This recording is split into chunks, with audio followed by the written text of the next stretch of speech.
ایک اور حدیث مبارکہ ہے جس میں نبی علیہ الصلوۃ والسلام نے ارشاد فرمایا ان رجلا قال للنبی صلی اللہ علیہ وسلم، ابو ہریرہ روایت کرتے ہیں کہ نبی علیہ السلام کے پاس ایک بندہ آیا اور اس نے کہا اوصنی، اے اللہ کے رسول مجھے کوئی نصیحت کیجیے۔ قال لا تغضب، نبی علیہ السلام نے فرمایا غصہ نہ کر۔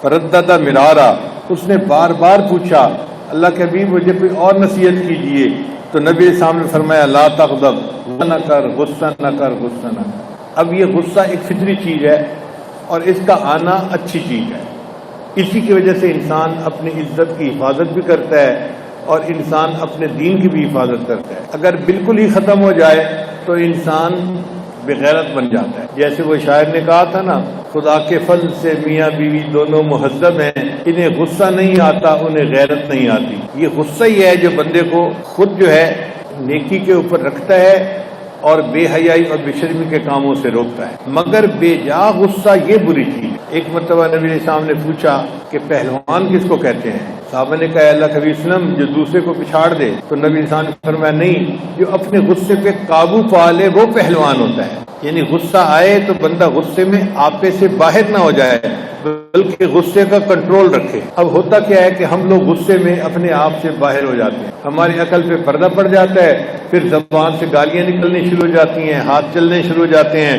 ایک دوسرے سے جھگڑے شروع ہو جاتے ہیں اور غصہ ایک دوسرے کے ساتھ دشمنی کا سبب بن جاتا ہے۔ ایسا غصہ اچھا نہیں ہوتا، چنانچہ بے جا غصے سے اللہ کی پناہ مانگنی چاہیے کہ اللہ تعالیٰ ہماری حفاظت فرمائے اور ہمیں اللہ تعالیٰ بے جا غصے سے محفوظ فرمائے۔ اللہ تعالیٰ قرآن مجید میں فرماتے ہیں کہ مومنین کی نشانیوں میں سے ایک نشانی یہ ہے والکاظمین الغیظ، وہ غصے کو پی جانے والے، والعافین عن الناس، انسانوں کو معاف کر دینے والے، واللہ یحب المحسنین، اللہ تعالیٰ نیکوکاروں سے محبت فرماتے ہیں۔ سیدنا حسین رضی اللہ تعالیٰ عنہ کا واقعہ ہے، ایک مرتبہ ان کے پاس مہمان آئے تو آپ نے اپنی خادمہ جو باندھی تھی اس کو حکم دیا کہ ان کو کوئی چیز لا کے دو۔ وہ سوپ گرم کر کے لائی، جیسے ہم یخنی گرم پیتے ہیں نا، تو عربوں میں اسی طرح سوپ گرم کر کے پینے کا رواج تھا، چائے نہیں ہوتی تھی، وہ گرم سوپ پیا کرتے تھے۔ اب وہ جب کمرے میں داخل ہونے لگی نا تو دیکھ کہیں رہی تھی، چل کدھر رہی تھی، تو پاؤں اٹکا اور پورا کا پورا جو گرم پیالہ تھا شوربے کا وہ سیدنا حسین لانو کے جسم پر آ کر گرا۔ اب آپ اندازہ کیجئے کہ گرم ابلتا ہوا شوربہ اگر بندے کے جسم پر پڑے تو کتنی تکلیف ہوتی ہے۔ تو سیدنا حسین لانو کو بہت تکلیف ہوئی اور آپ نے غصے سے اس کی طرف دیکھا۔ جب آپ نے غصے سے اس کی طرف دیکھا نا تو اس نے قرآن مجید کی آیت پڑھی والکاظمین الغیظ، غصے کو پی جانے والے۔ تو سیدنا حسین اللہ نے فوراً غصے کو پی لیا اور اس کو فرمایا اچھا ٹھیک ہے تو اس سے غلطی ہو گئی، میں نے معاف کر دیا۔ پھر اس نے اگلی آیت پڑھی والعافین عن الناس، انسانوں کو معاف کر دینے والے۔ آپ نے فرمایا بھی ٹھیک ہے میں نے تجھے معاف کر دیا۔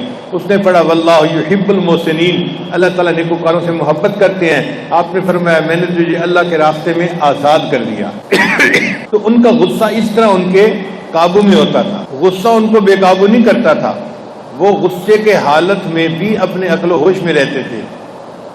اس لیے وہ غصہ جو انسان کو اپنے قابو میں نہ رکھے، رہنے دے، وہ غصہ برا ہوتا ہے، اس سے اللہ کی پناہ مانگنی چاہیے اور بچنا چاہیے، اور ایسا غصہ برا ہے۔ ہم نے دیکھا ہے اکثر عورتیں غصے میں گالیاں دینی شروع کر دیتی ہیں، کوسنا شروع کر دیتی ہیں، اپنے بچوں کو گالیاں دیتی ہیں، چنانچہ اس کا پھر برا نتیجہ نکلتا ہے۔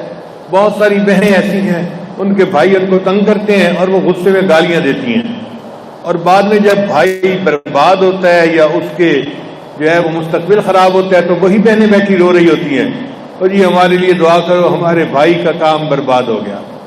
اللہ کی بندی ہے، تمہاری مانگی تو بد دعا تھی جو اب آ کے پوری ہوئی، تم نے کیوں بد دعا دی تھی؟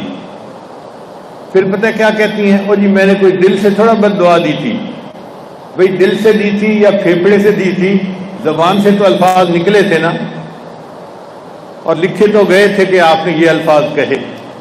اور کئی مرتبہ غصے میں کی ہوئی دعا بد دعا قبول ہو جاتی ہے۔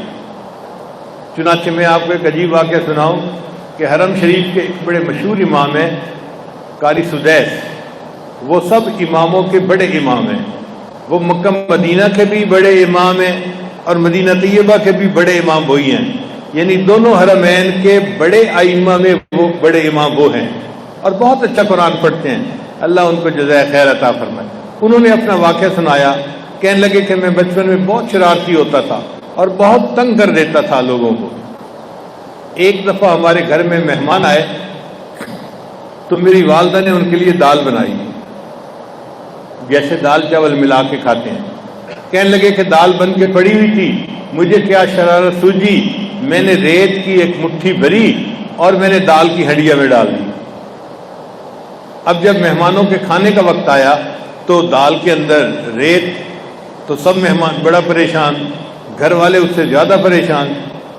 کہنے لگے کہ پھر میری والدہ کو بتایا گیا کہ جی دال کے اندر تو ریت ہے، تو امی نے جب سارا پتہ کیا تو پتہ چل گیا کہ ریت میں نے ڈالی ہے۔ اس وقت امی بڑے غصے میں تھی، کہنے لگے جب بہت غصے میں تھی تو انہوں نے غصے میں اس وقت مجھے یوں کہا کہ بیٹا تو نے مجھے بہت ذلیل کیا ہے شرارتیں کر کر کے، اللہ تجھے حرم کا امام بنا دے۔ ماں نے غصے میں جو بد دعا دی تھی، کہتے ہیں اللہ نے وہ قبول کر لی اور آج اللہ نے مجھے حرم کا امام بنا دیا ہے۔